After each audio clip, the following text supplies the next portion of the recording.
नमस्कार, स्वागत है आपका विक्रम टॉक्स में। आज 19 नवंबर है और कोई भी भारतीय फैंस जो है ना वो 19 नवंबर को भूल नहीं पाता 2023 की, क्योंकि हम सबको याद है कि दिल टूटे थे, सपने टूटे थे और अरमान टूटे थे, क्योंकि 2011 वर्ल्ड कप के बाद 2023 वर्ल्ड कप का आज ही के दिन फाइनल था और ऑस्ट्रेलिया ने हम सब का दिल तोड़ दिया था। खैर चलिए, अब ऑस्ट्रेलिया की बात छिड़ी है इसलिए क्योंकि बॉर्डर गवस्कर ट्रॉफी भी 22 नवंबर से ऑस्ट्रेलिया में शुरू होने जा रही है और कहीं ऑस्ट्रेलिया वर्ल्ड टेस्ट चैंपियनशिप में एक बार हमारा जीतने का सपना वहाँ भी तोड़ चुकी है। मतलब 2 बार दोहरा आघात हर भारतीय फैंस के दिल पे कर चुकी है। चलिए उसमें से आप बता दीजिए, 2023 का वर्ल्ड कप का फाइनल हारना या WTC हारना, दोनों में से सबसे अधिक चोट, मतलब आप किसको मानते हैं कि ऑस्ट्रेलिया ने सबसे बड़ी चोट कौन सी ली?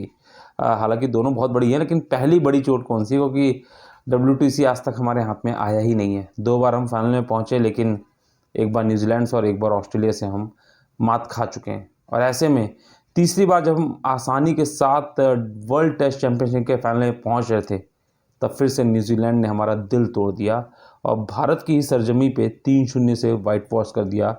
और अब भारत की न केवल साख दांव पे लगी है, बल्कि WTC चैंपियनशिप फाइनल में पहुंचने की रेस भी दांव पे लग चुकी है।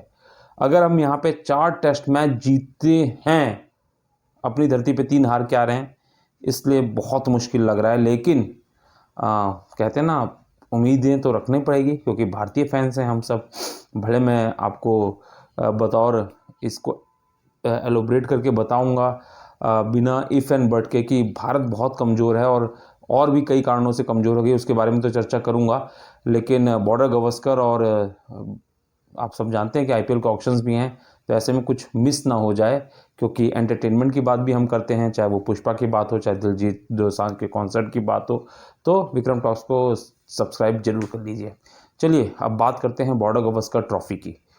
दांव पे इसलिए क्योंकि यहाँ पे 4 टेस्ट मैच हमें लगभग जीतने, जो कि बहुत मुश्किल लग रहे हैं अगर रियलिटी में देखा जाए, जिस तरीके से टीम इंडिया का फिलहाल का टेस्ट टीम का प्रदर्शन चल रहा है। और टीम इंडिया के लिए समस्याएं और भी बढ़ चुकी है, क्योंकि रोहित शर्मा साफ हो चुका है कि भले ही बेबी बॉय उनको हो चुका है, लेकिन फिलहाल वो पहला टेस्ट मैच नहीं खेल रहे हैं। दूसरी सबसे बड़ी चोट भारतीय टीम को लगी है शुभमन गिल के रूप में, जिनका साफ है कि उनके जो फिंगर इंजर्ड हुआ है, जिसमें फ्रैक्चर आया, उसके चलते वो पहले टेस्ट मैच में अवेलेबल नहीं रहेंगे। और साथ ही सरफराज की भी इंजरी कंसर्न्स चल रहे हैं, तो अभी भी वो भी फुल्ली फिट नहीं घोषित किए हैं। हालांकि अच्छी बात है कि KL राहुल को फुल्ली फिट घोषित कर दिया गया है। अब चलिए, हमने जो कई जो मीडिया हाउसेज हैं, जो कई सोशल मीडिया प्लेटफॉर्म्स हैं क्रिकेट के, उन सब का जो हमने एक कह सकते हैं विश्लेषण देखा है, उसके हिसाब से एक टीम आपके सामने प्लेइंग 11 लेके आ रहे हैं। अब उसमें से आप बताइए कि कौन सा खिलाड़ी खेल सकता है, या फिर इस प्लेइंग 11 में क्या बड़ा बदलाव हो सकता है। क्योंकि अगर बात की जाए तो सबसे बड़ी बात यह है कि अभिमन्यु ईश्वरन, जो कि शानदार फॉर्म जिन्होंने रणजी में दिखाया था, ऋतुराज गायकवाड़ को कहीं ना कहीं उन्होंने थोड़ा सा पीछे छोड़ दिया, थोड़ा सा क्या, अब तो बहुत बड़ा पीछे छोड़ दिया। और सबसे बड़ी बात यह है कि अब वो टेस्ट डेब्यू करने जा रहे हैं, वो भी ड्रीम डेब्यू ऑस्ट्रेलिया में। अगर वहाँ परफॉर्म कर गए तो आप राजा हैं, और नहीं किए तो कैरियर भी ख़त्म हो जाते हैं। तो चलिए, आपको अब शुरुआत की अगर ओपनिंग की बात की जाए तो वहाँ पे यशस्वी जायसवाल फिक्स हैं, और उनके साथ अब की बार ओपनिंग करेंगे अभिमन्यु ईश्वरन, जो कि अपना पहला टेस्ट मैच भी खेलेंगे। तो उनसे बहुत कुछ उम्मीदें हैं कि अच्छा करें, क्योंकि फ़िलहाल वो ऑस्ट्रेलिया में ही हैं। और उसके बाद अगर बात की जाए तीसरे नंबर की, तो जो कि शुभमन गिल की प्लेस होती थी, वहाँ पे KL राहुल की एंट्री होगी, क्योंकि शुभमन गिल क्लियर हैं कि वो चोट की वजह से पहला टेस्ट मैच नहीं खेल रहे। ऐसे में KL राहुल के पास एक बड़ा मौका मिलेगा, क्योंकि हमें याद है कि जब तीसरा टेस्ट मैच या दूसरा टेस्ट मैच की बात है, तो KL राहुल को टीम से बाहर बैठाया गया था, क्योंकि सरफराज खान को मौका दिया गया था। और ऐसे में चौथे नंबर पे विराट कोहली, कोई संशय नहीं है वहाँ पे। 5वें नंबर पे ऋषभ पंत आएंगे, क्योंकि हम सब जानते हैं कि रोहित शर्मा के नहीं होने की वजह से अब उनको बहुत बड़ी जिम्मेदारी संभालनी पड़ेगी 5वें नंबर पे, क्योंकि नहीं तो ऑर्डर अच्छा बन जाता था। तीसरे पे शुभमन गिल हो जाते थे, चौथे पे विराट कोहली, ऋषभ पंत, उसके बाद छठे नंबर पे बात की जाए तो सरफराज की जो इंजरी कंसर्न्स लेके चल रहे हैं, उनकी जगह ध्रुव जुरैल को खिलाया जा सकता है, क्योंकि उन्होंने एक अच्छा परफॉर्मेंस भी किया। जब पूरी इंडिया ए जो ऑस्ट्रेलिया के खिलाफ अनऑफिशियल टेस्ट मैच खेल रही है, वहाँ पे जब पूरी टीम धाराशायी हो रही थी, तो वहाँ पे ध्रुव जुरैल ने 80 रनों की बहुत ही महत्वपूर्ण पारी खेली थी। और आपको बता दूं, जब मैं खुद ध्रुव जुरैल से जब यहाँ पे आज से 2 महीने पहले यूपी की T20 लीग चल रही थी, तो ध्रुव जुरैल से मेरी मुलाकात हुई थी, तो उन्होंने साफ कहा था कि वो भारतीय टीम में आश्वस्त हैं कि उनको मौके मिलेंगे, और जब भी उनको मौके मिलेंगे तो उस मौके को वो भुनाने से पीछे नहीं हटेंगे। तो ऐसे में ध्रुव जुरैल का इस बार प्लेइंग 11 में जो जगह है वो बन सकती है। आगे बात की जाए तो उसके बाद रविंद्र जडेजा का खेलना तय है, क्योंकि एक तो लेफ्ट आर्म स्पिनर भी हो जाते हैं और साथ ही बैट्समैन अच्छे हैं, तो इसलिए उनका तो खेलना तय है। अब यहाँ पे जो बात आती है 8वें, 9वें, 10वें, 11वें, अब यहाँ पे बहुत बड़ा संशय है। मतलब बड़ा संशय इसलिए है क्योंकि यहाँ पे वॉशिंगटन सुंदर खेलेंगे या फिर अश्विन, ये बहुत बड़ा टिपिकल मैटर है। क्योंकि आपको बता दें, मैचेस जो हो रहे हैं वो अब ऑस्ट्रेलिया में हो रहे हैं, तो जहाँ पे ग्रीन पिचेस, फास्ट बॉलर के लिए पिचेस होंगी, वहाँ पे स्पिन पिचेस नहीं होंगी। तो इसलिए जहाँ हम भारत में 3-3 स्पिनर्स के साथ खेल लेते और केवल एक फास्ट बॉलर के साथ खेल लेते, तो वहाँ पे अगर इस प्लेस पे देखा जाए तो यहाँ पे अश्विन और वॉशिंगटन सुंदर के बीच बहुत बड़ी रेस है, क्योंकि दोनों ही बल्लेबाजी कर लेते हैं।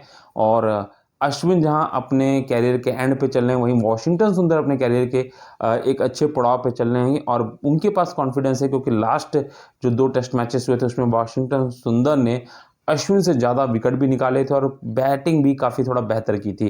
तो अब यहाँ पे अगर एक्सपीरियंस को देखा जाए तो अश्विन को मौका मिल सकता है, और अगर लेटेस्ट फॉर्म को देखा जाए तो सुंदर को मौका मिल सकता है। हालांकि जो विक्रम टॉक्स की टीम को लगता है, जो विश्लेषण लगता है, अश्विन को मौका दिया जाएगा, क्योंकि कोई ना कोई एक सीनियर खिलाड़ी चाहिए जब रोहित हमारी टीम में नहीं है। तो ऐसे में आप बताइए कि आप किसको लेंगे अपने प्लेइंग 11 में, अश्विन को या सुंदर को। और बाकी अब जो बॉलिंग की प्लेस बची है 3, उसमें जसप्रीत बुमराह का खेलना तय है। आकाशदीप ने अच्छी बॉलिंग की है, तो उनको मौका मिलेगा ही मिलेगा। और मोहम्मद सिराज और हर्षित राणा और प्रसिद्ध कृष्णा भी हैं, तो ऐसे में मोहम्मद सिराज को मौका मिलना तय है, क्योंकि ऑस्ट्रेलिया में अच्छे परफॉर्म है। तो पहले टेस्ट मैच में बहुत ज़्यादा बतौर कप्तान जसप्रीत बुमराह टेस्टिंग नहीं करना चाहेंगे।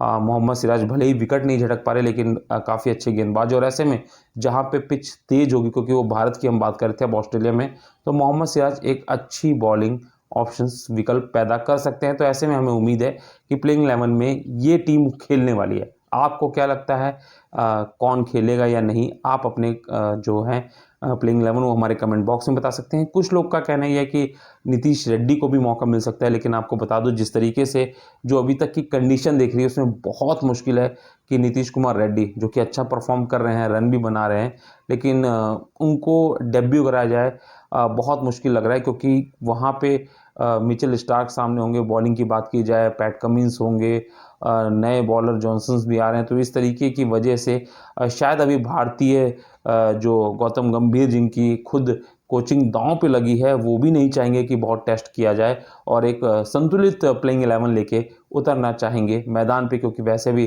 भारतीय टीम इंजरी कंसर्न से गुजर रही है, क्योंकि गिल नहीं है, रोहित शर्मा निजी कारणों से नहीं है।